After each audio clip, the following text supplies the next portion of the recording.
Muy buenas, saludos a todos. Es un placer estar con todos vosotros para comentar algo que en estos momentos creo que es importante para todos, que es cómo, de alguna forma, seguir encontrando oportunidades dentro de este contexto en el que nos encontramos. Para ello, voy a seguir un esquema más o menos organizado. Y si me permitís, voy a compartir la presentación y, de alguna forma, lo que vamos a estar trabajando para ver estas oportunidades o cómo identificar estas oportunidades en un nuevo contexto son 4 bloques. La primera es vamos a diferenciar entre ideas y oportunidades.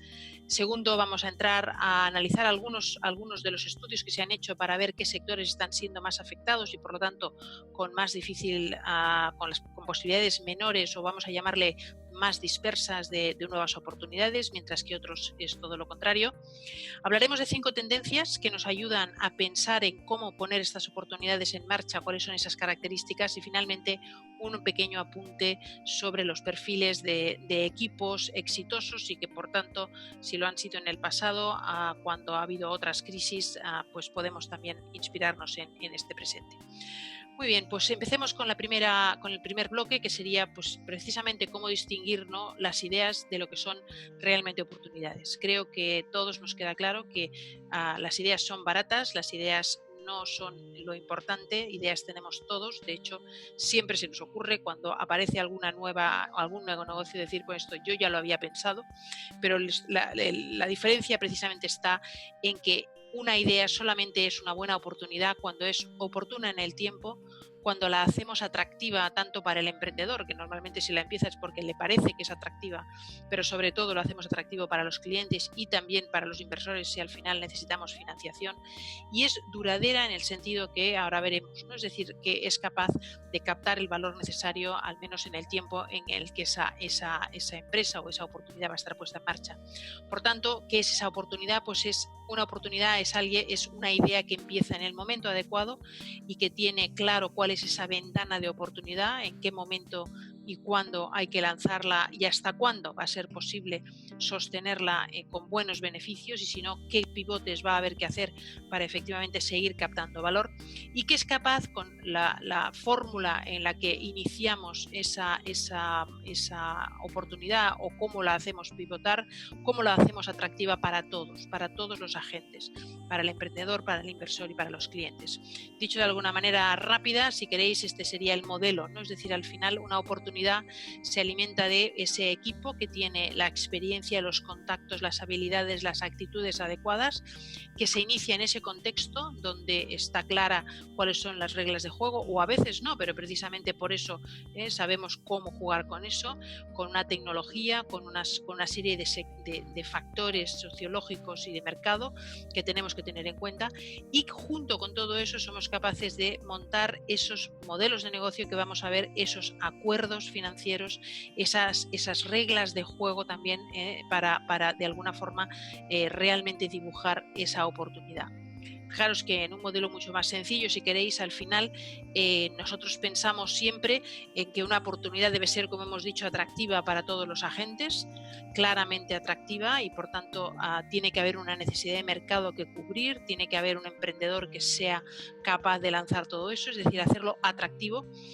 Evidentemente, como os decía, si no hay un mercado, si no somos capaces de mantener esa ventaja, esa atractividad deja de ser viable. Puede ser algo muy interesante, pero no poderlo hacer viable por falta de mercado o porque no está clara la ventaja que tenemos sobre otras soluciones.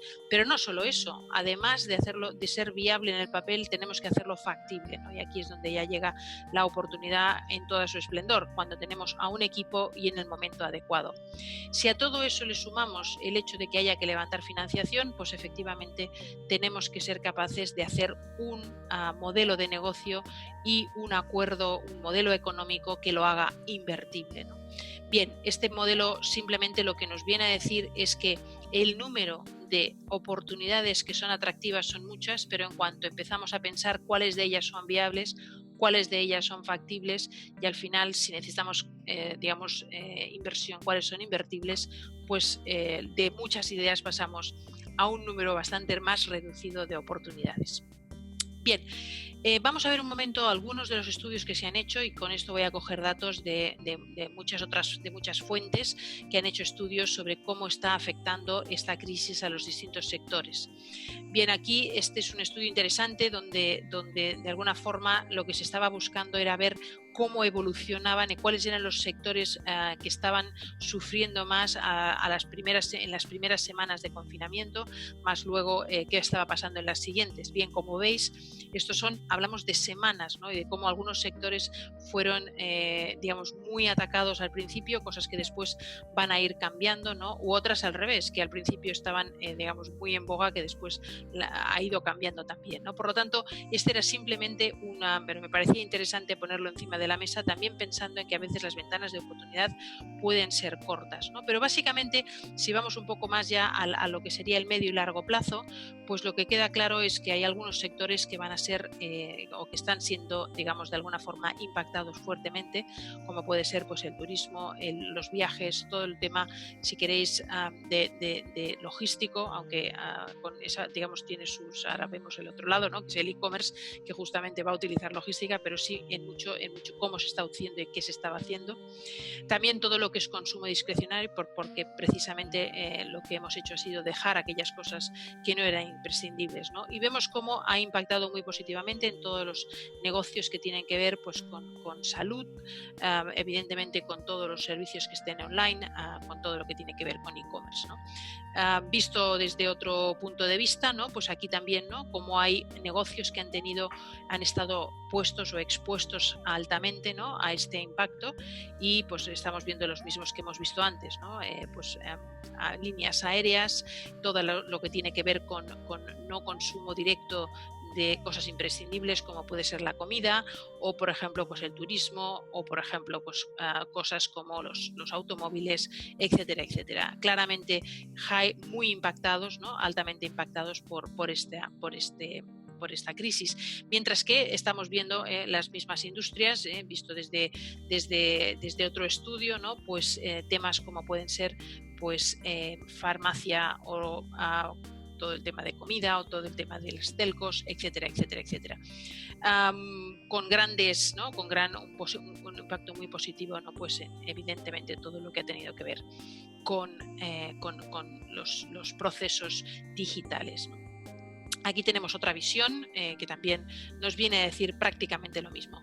Bien, con esto yo creo que no es tan importante quién está y dónde, pero lo que sí vemos es que siguen habiendo muchos sectores con altas oportunidades. También diré que en sectores donde a veces puede ser que no haya oportunidad, hay oportunidades por un modelo de negocio que se ajuste a esta realidad. Por tanto, yo no me guiaría tanto por qué sector puede estar, digamos, más o menos impactado, sino precisamente en lo que vamos a ver después, que es cómo somos capaces de coger esas oportunidades, ponerle el modelo adecuado, buscar la financiación adecuada y a partir de ahí ser capaz de relanzar básicamente el negocio. Bien, voy a pasar por encima de estas estadísticas que al final, pues como digo, más o menos nos están diciendo todo de forma consistente. Bien, hablemos pues de estas, me gustaría 5 áreas, más que tendencias, 5 áreas que nos van a ayudar a pensar en qué tipos de negocios están o qué tipos de oportunidades nos pueden ayudar a relanzar nuestro negocio. En primer lugar, hablaría de poner el foco en el cliente, y creo que aquí pues todos somos conscientes de que las compañías que han sido capaces de incluso dentro de esta crisis lanzar y a captar la atención del cliente es porque han estado enfocados a cuáles eran las necesidades en ese momento. Dejadme que os ponga un ejemplo que no tiene, digamos, que ver con la crisis, pero que precisamente ayuda a entender cuando decimos que nos queremos enfocar en el cliente, de qué tipo de cosas estamos hablando. En este caso estoy hablando de una farmacéutica que algunos años atrás decidió que quería relanzar uno de sus productos estrellas. En este caso es un producto para el asma y concretamente para niños, donde lo que hace es un inhalador que tiene que, pues evidentemente su función es que el paciente inhale digamos la droga, ¿no? Lo que es la pastilla, de forma que en esa inhalación pueda quedarse con toda la medicina y que haga efecto. Esto para los niños es muy complejo, precisamente porque les cuesta entender qué quiere decir inhalar, porque además se aburren de hacerlo, porque además no lo hacen con fuerza, etcétera, etcétera, etcétera. Por lo cual los médicos con esto estaban preocupados cómo hacer que este tipo de medicinas fuera más eficaz a la hora de tratar a pacientes que son niños pequeños. En este caso, a esta farmacéutica se le ocurrió pues una cosa que es básicamente ayudar al cliente, en este caso no solo al cliente final, que era el niño o la familia, sino también al médico. Y en este caso, ¿qué es lo que hizo? Pues lo que hizo fue unir a este inhalador un videojuego que lo que hace es que cuando el niño inhala, precisamente la bolita sube, le da puntos, gana, etc. De forma que con un pequeño juego todas las mañanas, estos niños que tenían que ser tratados de esta enfermedad, básicamente jugando se tomaban toda la medicina.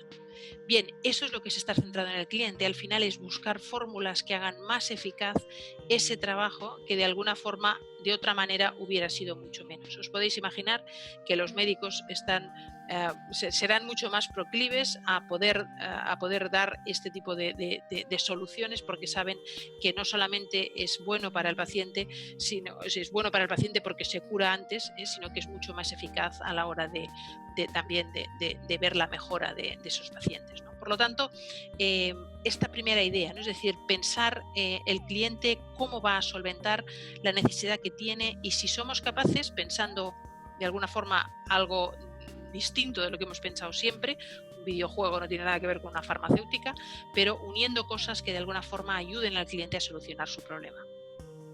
Hay una segunda cuestión que vamos a tener que tener muy en cuenta en los próximos años, y que yo creo que ya había empezado. De hecho, hace muchos años que tenemos este fenómeno de alguna forma en nuestra forma de trabajar, pero que claramente se ha impulsado de forma muy grande. Estoy hablando de toda la innovación de negocio que modelo de negocio que ha supuesto el trabajo, vamos a llamarle, si queréis llamarle, no voy a llamarle online, pero prácticamente, ¿no? En este caso os voy a poner un ejemplo, y esta compañía, fijaros, empezó en el 2010, estamos hablando de 10 años atrás.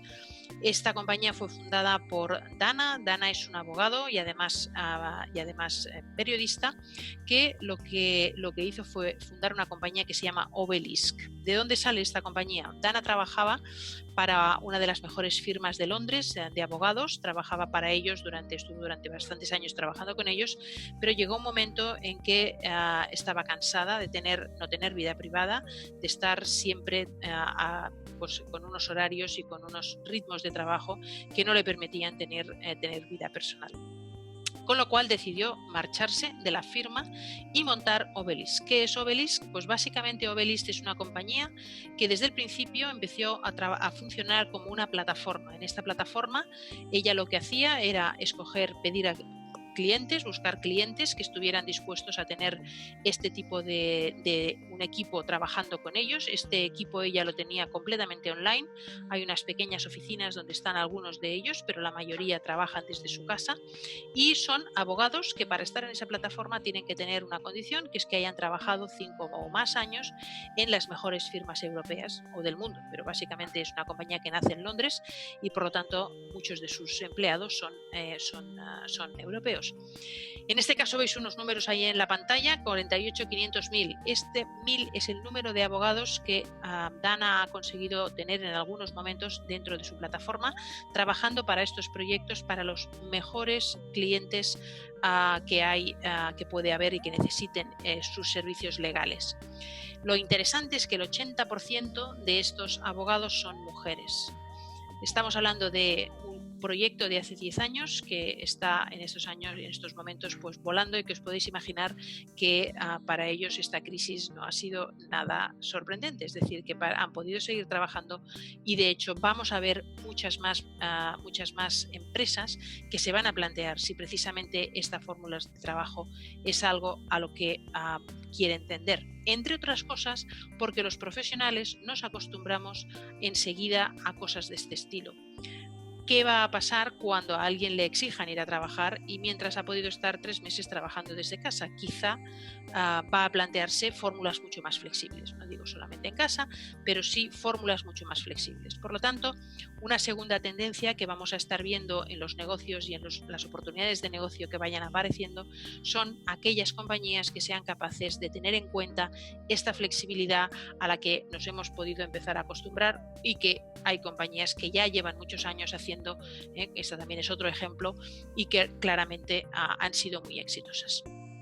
Bien, pasaremos a un tercer punto, que es los modelos de negocio, nuevos modelos de negocio, y aquí estamos viendo desde los últimos 10 años, gracias a la tecnología, un montón de posibilidades que juegan con distintas fórmulas que no son tradicionales en sectores que seguramente eran muy tradicionales. Empecemos quizá con el modelo de la banca, que ha sido uno de los más de mayor disrupción en los últimos años.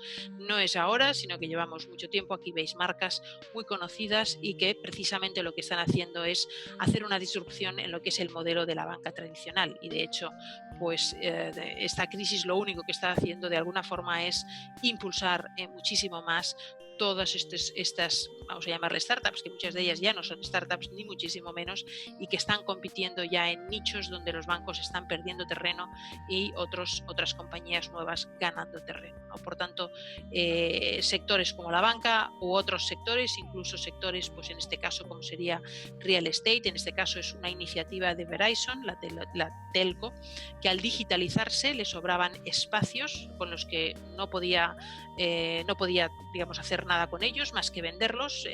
Por una serie de circunstancias, la venta, en este caso estamos ya hablando de Estados Unidos, no era una opción, básicamente porque el mercado no estaba en su mejor momento, y lo que hizo Verizon fue convertir todos sus grandes espacios en los mejores lugares de las ciudades, porque es donde tenían todos los edificios donde antes estaban todos los aparatos de señales analógicas, básicamente convertirlos en lugares para o bien sus oficinas o bien para alquilar sus oficinas, de alguna forma coworking, espacios que están sirviendo para muchas otras compañías, de manera que nos encontramos con una telco que tiene ahora una nueva línea de negocio que tiene que ver con precisamente el coworking, alquilar sus espacios y hacer rentable toda una serie de assets que en este momento, de activos que en este momento estaban sin utilizar. Bien, pues ya se ve que digamos la imaginación al poder pues para sacar nuevos modelos, o bien modelos que de nuevo llevan funcionando también muchísimos años. En este caso es una firma de abogados con más de 3 millones de clientes haciendo absolutamente todo online, y que llevan ya, digamos, muchísimos años trabajando con gran éxito y además con partnerships muy relevantes con escuelas como Harvard, Stanford u otras, y por tanto haciendo un trabajo donde las oficinas o los despachos de abogados les es difícil llegar. Bien, modelos de negocio que podemos seguir pensando, ¿no?, que realmente retan esos modelos tradicionales que hemos visto.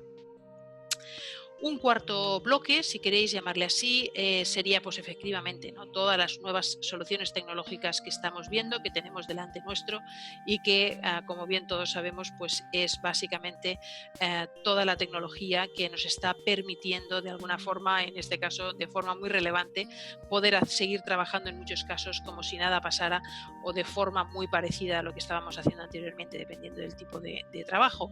Pero básicamente pues estamos viendo cómo han explotado todas estas tecnologías, ¿no?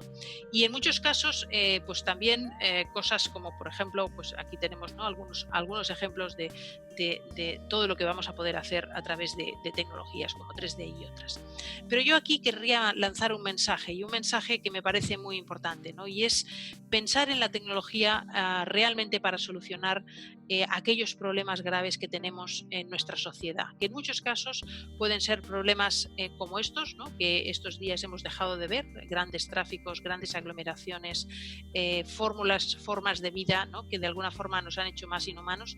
Pensar si la tecnología nos puede ayudar en esto, pero no solamente en este tipo de problemas, sino quizá en problemas mucho más acuciantes que tenemos en la sociedad y que hay que saber, o que tenemos que pensar, ¿no?, soluciones donde la tecnología tecnología pues nos puede ayudar a realmente solventar desgracias o eventos pues disruptivos de forma mucho más eficaz, o incluso solucionar problemas endémicos, ¿no? en situaciones y en continentes donde realmente problemas básicos todavía están sin solucionar.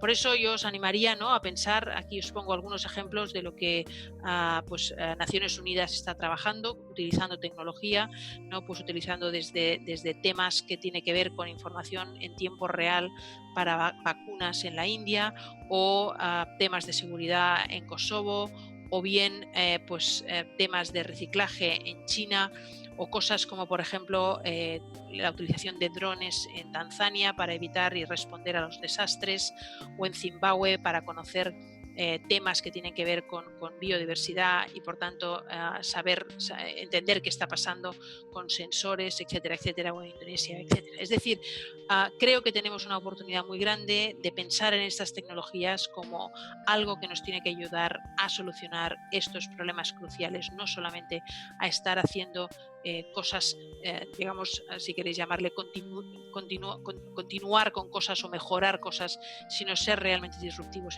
en problemas que nos tienen a la sociedad en muchos casos en situaciones inhumanas. Por último, en este bloque, pues quería hablar simplemente de todo lo que nos está trayendo la digitalización, y en este caso, solamente por decir, ¿no? Es decir, esto es una visión tradicional a la que nunca más nos podemos acercar, ¿no? Es decir, que se solía decir, ¿no? Aquí tenemos 3 tipos de servicio: bueno, bonito y rápido. Si es bueno y bonito, si es bueno y barato, no podrá ser rápido. Si es bueno y rápido, no podrá ser barato. Si es rápido y barato, no podrá ser bueno. Yo creo que estamos ya fuera de esta visión, y por tanto tenemos que estar pensando en cómo utilizar, ¿no?, la información, cómo utilizar los datos, cómo ser capaces de estar trabajando con todo esto de una forma muchísimo más eficaz. Y aquí hay miles de compañías en estos momentos, y cuando digo miles, son miles y miles de compañías trabajando precisamente para aumentar eficacia, para aumentar velocidad, para ser capaces de trabajar no solamente más rápido y mejor, sino sacar cosas nuevas de algo que hasta ahora era más difícil de manejar, como es toda la información, y que en estos momentos tenemos grandes oportunidades y estamos, yo os diría, en los inicios, ¿no?, de todo lo que puede ser el tratamiento de todo esto para los negocios más tradicionales, que de alguna forma, como hemos ido viendo, se van a tener que reinventar, y va a ser en muchos casos basado pues en toda esta información que ahora mismo podremos procesar. Por último, quería 2 pinceladas sobre los equipos, ¿no? Y aquí querría de alguna forma hacer un llamamiento a lo que es la realidad, no de ahora, sino de mucho tiempo, ¿no? Dejadme que os presente un estudio que se realiza ya desde hace muchísimos años. Los datos que voy a dar son del 2015, pero os podría presentar los 2010, los 2005, es decir, todo el rato, cada vez que hacemos un estudio, en este caso es el Instituto Kauffman, de la que soy fellow, y de alguna forma nos presenta el perfil de los emprendedores. En este caso son emprendedores en Estados Unidos, y cuál es el perfil de estos emprendedores que cada año están trabajando en, de alguna forma, startups exitosas. Y os voy a dar algunos datos porque creo que esto nos ayuda a poner en perspectiva lo que muchas veces los medios de comunicación nos ponen encima de la mesa: el joven emprendedor exitoso tecnológico. Y esto es una información que está muy sesgada, ¿no? Cuando se hace un estudio serio de cientos y miles de emprendedores, esto es lo que encontramos: edad promedio 40 años, el 47% con estudios de posgrado, el 52% habían sido los mejores de su clase, casi el 52% no tenían, empresa familiar o conocían, emprendedores en su familia. Un 70% de los emprendedores son personas casadas, con hijos, con vidas estables, con familias estables, y han trabajado durante muchos años antes de lanzar lo que ahora puede ser pues una startup exitosa o una empresa exitosa, ¿no? Es decir, que ya veis los porcentajes: el 75% habían trabajado más de 6 años, el 10% más de 20. Es decir, que realmente estamos enfrente de ¿qué? Del perfil de alguien que conoce un sector, conoce cómo trabajar, cómo hacer negocios y después de eso se lanza a una oportunidad que ve clara, un mercado que ve claro, un mercado que conoce y que a partir de ahí, conociendo proveedores, conociendo clientes, conociendo buenos equipos, es capaz de poner una oportunidad nueva encima de la mesa, lanzarla y ser exitoso. Creo que esto tiene que romper el mito de lo que muchas veces se nos presenta, que no es precisamente este perfil. De hecho, un estudio que hemos hecho este año en España, junto con The One Caixa, sobre una muestra de más de 900, casi 1000 startups en España, que se han presentado al Premio Emprendedor 21 con esta distribución que veis aquí, es decir, que es una muestra bastante representativa de lo que podría ser los emprendedores en España. Uno de los datos que tenemos es que el 93% de los que inician, que están en esta muestra, son equipos emprendedores que lanzan su oportunidad porque han visto la oportunidad, han visto el mercado y se han lanzado a ello. No era algo que naciera simplemente, digamos, pues con una idea, sino que claramente ven un mercado y se lanzan a ello. Son los equipos de estas startups, tienen en media más de 10 años de experiencia y por lo tanto nos acercamos precisamente al perfil que nos decían, ¿no? Es decir, que nos decían anteriormente. Con lo cual, esto es un llamamiento a pensar, ¿no?, que no es un tema de edad, sino que es un tema de tener la oportunidad, saber hacerla atractiva, saber hacerla viable, y precisamente aquí el conocimiento de mercado y el conocimiento de los tiempos en los que hay que lanzar las cosas es importante, y luego, por supuesto, un equipo que es capaz de hacerla factible, es decir, alguien que es capaz que conoce la tecnología, conoce la forma de organizar, conoce la forma de escalar un equipo, conoce la fórmula para escalar una compañía, para hacerla crecer, ¿no? Estamos hablando de este tipo de capacidades que son las necesarias, ¿no? Yo os animaría, por último, a, justo en los tiempos que estamos, ¿no?, a llevar un registro de oportunidades. Puede ser o no puede ser el momento de iniciar algo, pero lo que seguro que es que vamos a ver muchas cosas, ¿no? Y vamos a ver conceptos de negocios, tendencias, datos, vamos a estar viendo cosas que se están moviendo, técnicas, vamos a aprender de otros emprendedores de éxito, tenemos nuestras propias ideas. Yo os diría, es bueno llevar un diario, muchos emprendedores lo hacen, un diario que de alguna forma nos ayuda a ir anotando aquellas cosas que nos llaman la atención y que en un momento dado podemos dar la vuelta, volver a leerlas, volver a revisarlas y de alguna forma a lo mejor lanzarlas en ese momento. Con lo cual yo os animaría a llevar ese registro de oportunidades. Y lo que siempre hemos dicho, ¿no?, es decir, no podemos cambiar los tiempos, lo que tenemos que aprender es a cómo, digamos, de alguna forma surfear estas dificultades o estas oportunidades en las que vamos a estar inmersos en los próximos meses. Pues ha sido un placer poder estar con todos vosotros y espero que haya sido de interés. Hasta pronto.